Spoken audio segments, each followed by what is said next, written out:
தமிழகத்தில் ஒரு பொறுப்புள்ள அமைச்சர் பொறுப்பற்ற முறையிலே பேசுவதும் அதை ஆட்சியாளர்கள் வேடிக்கை பார்ப்பதும் வெட்கக்கேடு, தலைகுனிவு, முகம் சுளிக்கும் வகையிலே இருக்கிறது.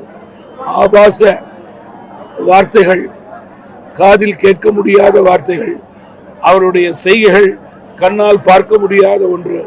இதற்கு மேலும் கண்துடைப்பு செயலை கட்சியிலிருந்து அவரை பொறுப்பிலிருந்து எடுக்கிறோம், அமைச்சராக அவர்கள் நீடிப்பார் என்றால் இதுதான் இந்த அரசனுடைய மாடலா என்று நாங்கள் கேட்க விரும்புகிறோம்.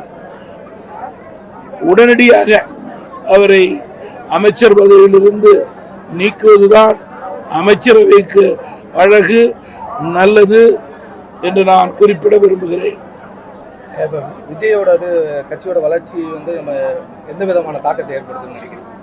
நீங்க இந்தியாவிலே தமிழகம் உட்பட பல்துறையை சார்ந்தவர்கள் புதிய கட்சியை ஆரம்பித்திருக்கிறார்கள், செயல்படுத்தி கொண்டிருக்கிறார்கள். ஆனால் இறுதியிலே மக்கள் பணி, இயக்கப்பணி, இதன் அடிப்படையிலே நம்முடைய செயல்பாடு நம்பிக்கையின் அடிப்படையிலே தான் வெற்றி பெற முடியும். வாக்காளர்கள் தான் எஜமானர்கள். இது ஒரு புறம் இருந்தாலும் கூட தமிழகத்தை பொறுத்தவரையிலே தற்போதைய நிலை முதல் அணி, வெற்றி அணி அதிமுக, பாஜக என்பதிலே மாற்று கருத்து கிடையாது. அதே போல விஜய் சொல்லியிருக்காரு, திமுக விசேஷ தாவேகா தான், அதிமுக கூட்டணி கிடையாது அப்படிங்கிற மாதிரி. ஒவ்வொரு கட்சிக்கும் அவரவர்கள் சார்ந்த எண்ணம் இருக்கலாம். களத்துக்கு வந்து மக்களை சந்தித்த பிறகுதான் உண்மை நிலை என்ன என்று தெரியும். இன்றைக்கு திமுக வேண்டுமானால் ஆளுங்கட்சியாக இருக்கலாம், அதிமுக தமிழகத்தினுடைய பெரிய கட்சி என்பதிலே மாற்று கருத்தே இருக்க முடியாது. ஐயா, நம்மளோட இப்போ செங்கோட்டையன் இப்போ ஒய் பிரிவு பாதுகாப்பு கொடுத்துருக்காங்க, அவருக்கு முக்கியத்துவம் கொடுத்துக்கிட்டு இருக்காங்க, இந்த மாதிரி ஒரு பேச்சு அடிபடுது பாஜகவில்.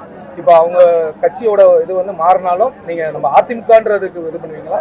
செங்கோட்டையன் அந்த மாதிரி தனிப்பட்ட முறையில் நான் ஒரு கூட்டணி கட்சியினுடைய பொறுப்புள்ள தலைவர். நிச்சயமாக ஏசியமான எந்த கேள்விக்கும் நான் பதில் கூறக்கூடாது. கூட்டணி வலுப்பெற வேண்டும், இந்த கூட்டணியிலே மேலும் புதிய கட்சிகள் சேர வேண்டும், அதற்குண்டான பணியைத்தான் நான் செய்ய வேண்டும். அதுதான் என்னுடைய கடமை, அதைத்தான் நான் வரும் நாட்களிலே செய்வேன். சார், தமாக அடுத்த வரக்கூடிய சட்டமன்ற தேர்தலில் நிலைப்பாடு என்ன சார்? தமாகவுடைய நிலைப்பாடு வெற்றி கூட்டணியிலே இருக்கிறோம், அந்த கூட்டணி வெற்றி பெறும். பாதகம் செய்பவரை கண்டால் நாம் பயம் கொள்ளலாகாது பாப்பா, மோதி மிதித்து விடு பாப்பா, அவர் முகத்தில் உமிழ்ந்து விடு பாப்பா. அண்மை செய்திகளை உடனுக்குடன் தெரிந்து கொள்ள இணைந்திருங்கள் எம் நாடு தொலைக்காட்சியுடன்.